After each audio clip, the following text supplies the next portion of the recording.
Hi there everyone, and welcome to the Tyson Discovery Center.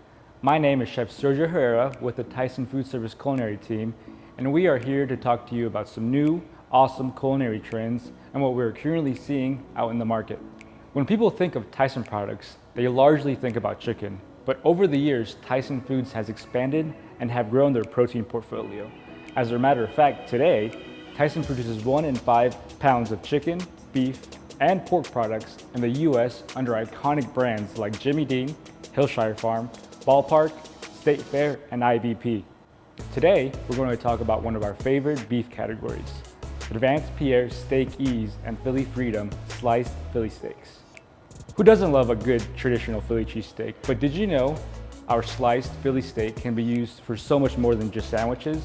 It can be used across your menu in so many different ways, from breakfast to appetizers to so much more. Pizzas, wraps, sandwiches, pastas are perfect examples of the versatility of this product.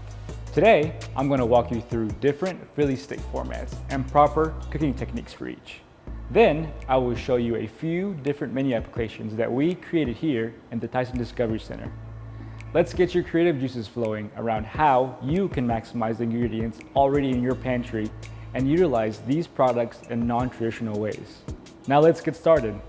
The different Philly steak formats are sliced breakaway pucks, the original classic flat steak, the super quick fast breakaway slices, and the bulk pack. The first product format we're going to look at is our breakaway. The breakaway format is twice sliced and shaped into a puck, and it really minds itself as it cooks on the grill or even in the oven. It will take a little bit longer to cook than a flat steak, but preferred if you are cooking and managing multiple items at the same time. Breakaway products are made from premium quality, whole muscle raw materials. This product is optimal for a variety of menu applications, and it's easy to cook. It takes about 3 to 4 minutes to cook through, but easy to adapt to many different recipes. It can also be cooked in the oven if the flat top is not available. Next, let's look at our flat steaks. There are multiple varieties of flat steaks that use various cuts of beef, different processing techniques, and marination levels, but all consist of 1 ounce slices, pre-portioned and stacked between wax papers in various portion sizes. The traditional flat steak is for the chef accustomed to preparing Philly cheesesteak sandwiches in the conventional manner, as it's done in some of the East Coast's most popular restaurants. Traditional flat steaks can be prepared in 90 seconds, and the piece size will depend upon the grill operator. Optimal for sandwiches and ideal for kitchens with at least 1 cook dedicated to the flat grill. Flat steaks cook quickly but require a bit more spatula work. The double spatula approach you see here is important to help break up slices into bite-sized pieces. Next, let's talk about our fast breakaway slices that are twice sliced and formed into the shape of a flat steak. These are a little thinner and speedier to cook than a flat steak, and they require less spatula work since they're made of bite-sized pieces. Fast breakaway flat steaks are perfect for high-volume operators who want to go from freezer to plate in less than 90 seconds. It combines the cooking speed of a traditional flat steak product with the ease of the original breakaway product. Operators can expect the same quality as the original breakaway products, but will notice a smaller piece size when cooked. The fourth and final format is bulk sliced steak. Bulk sliced steak should be slacked out prior to cooking in batches and then held to use as needed. Now that you've learned the proper prep techniques for each product format, Chef Klein is going to show you a few menu inspirations that showcase how truly versatile Philly steaks can be.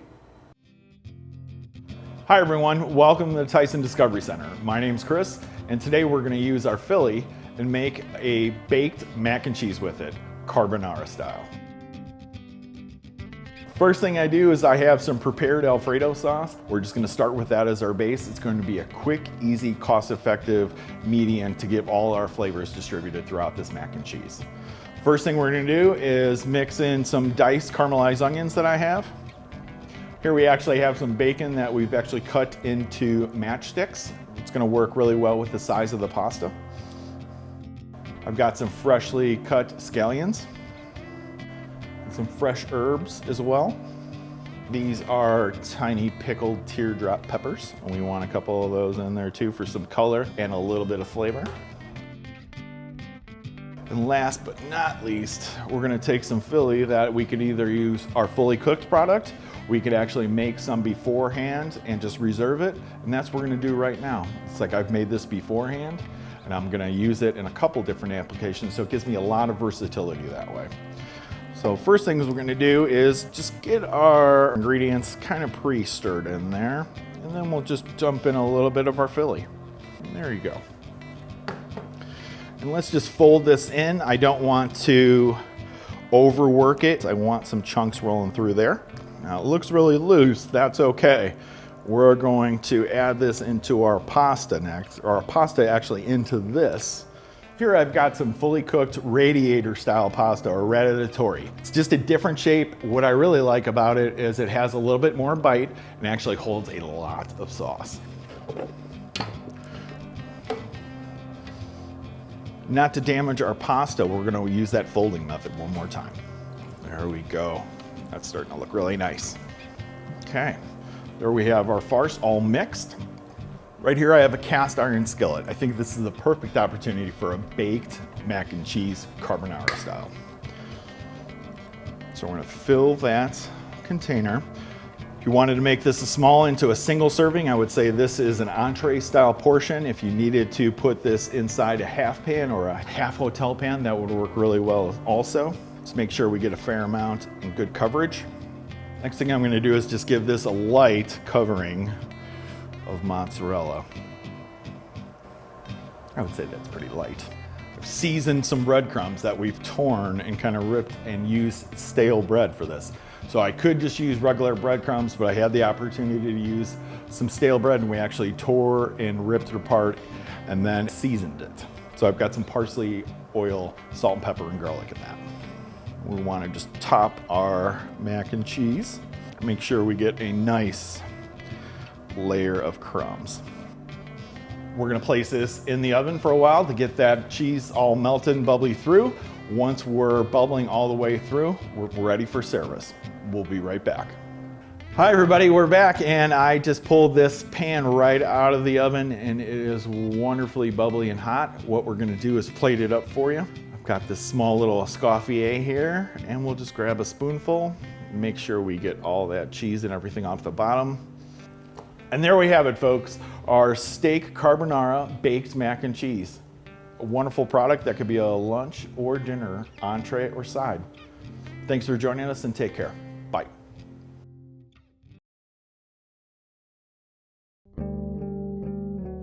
I have some Alfredo sauce. However you get your Alfredo sauce, make that Alfredo sauce, but that's gonna be my base. We're gonna have a pizza that's gonna be non-tomato based.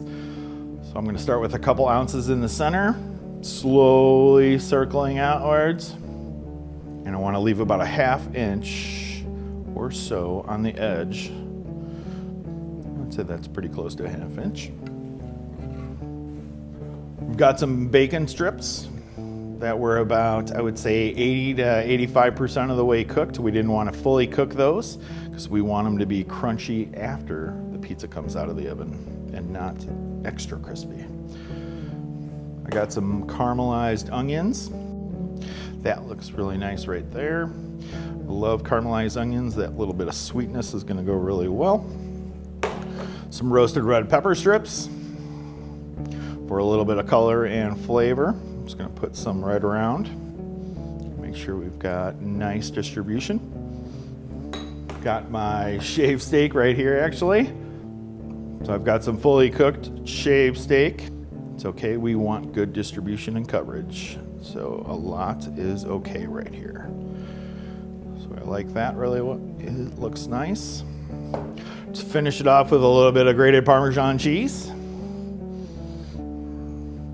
Got some whole milk mozzarella. Remember to try to build, if you can, from the outside in, because that's the way your pizza cooks, is from the outside in. So those ingredients will migrate a little bit. I don't know about you guys, but I like my pizza cheesy. Okay. Just a little fresh herb right over the top. Okay. There you have it. We're gonna put this into a really hot 450 or hotter pizza oven until we get a nice golden bubbly brown. And we'll be right back for you. Okay folks, just got back from the oven and this pizza looks absolutely fabulous. Let's cut a slice and look at it and eat it.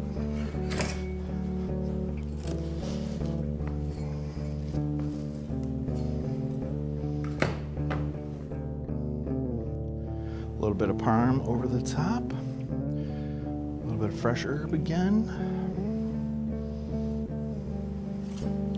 Doesn't that look absolutely delicious?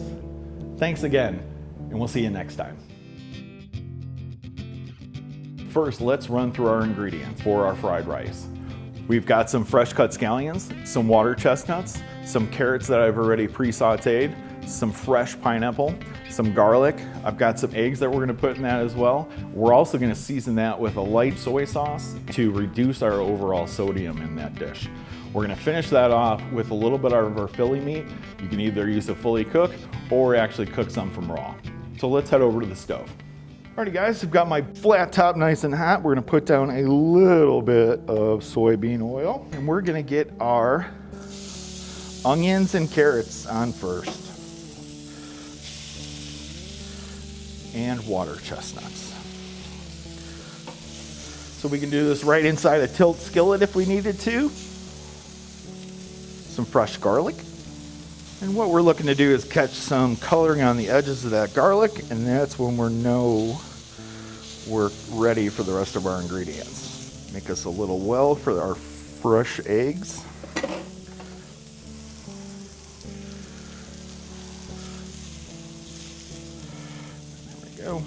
Got that egg cooked up. Use fresh eggs. We can pre-make those eggs if we needed to worry about our timing. So we have a lot of different options. It's a great opportunity to use some leftovers if we needed to. Got that pineapple going in. And we got some scallions. Oh, that's looking pretty. All right, we're gonna put our pre-cooked rice. I actually have it from one day ago. And we're gonna dump it right on the top. Now, right before we take this off, we're gonna give it a little bit of seasoning. So I've got a little bit of mirin. And some light soy sauce.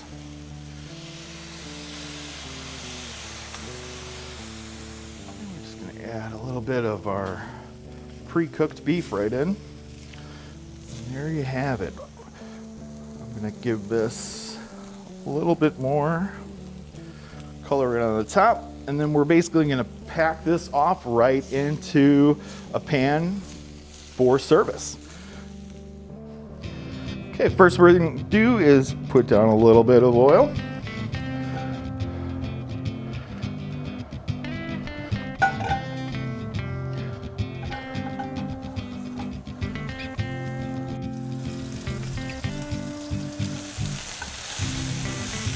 Alrighty, we're starting to see our venting.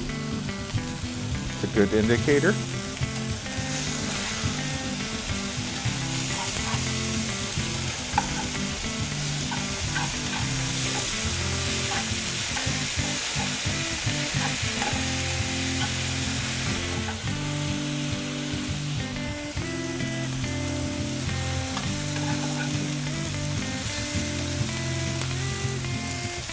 A little bit of plum sauce, so just fresh plums that were pureed down.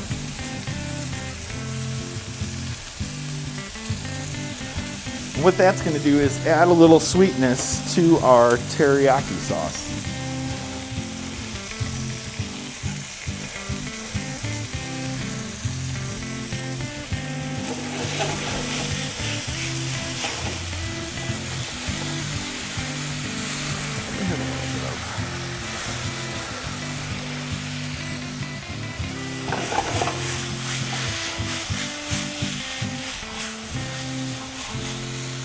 And there we have it, ready to be plated. Alrighty everyone, we're back and we're going to plate up that beef fried rice that we made earlier, and we're gonna use that beef teriyaki that we made and make that into one meal. Thing I love about using fried rice, it's great to go, it holds really well. There's just a lot that it has to offer us. Especially with a little bit of fruit, I think it's a wonderful way to incorporate some more fruits and vegetables into everyone's diet. It's just fantastic for that. So we're gonna put down a nice little serving of our fried rice. Take some of our broccoli that we cooked earlier. Plate that up, pile it high and deep. Make sure we get some of that plum teriyaki sauce. Once again, another way to add fruit and not even have anyone realize. Okay, there we go. Let's make sure we get all that beef in there. Okay. Now just a quick little garnish of some scallions and a little bit of toasted sesame seeds. And there you go. Beef fried rice with plum teriyaki beef. Thanks for joining us and have a great day. Thanks for your time today. I hope you've learned something new that you can take back and use in your day-to-day operations. And think about Philly steak in a variety of new ways for service. Take care and keep on cooking.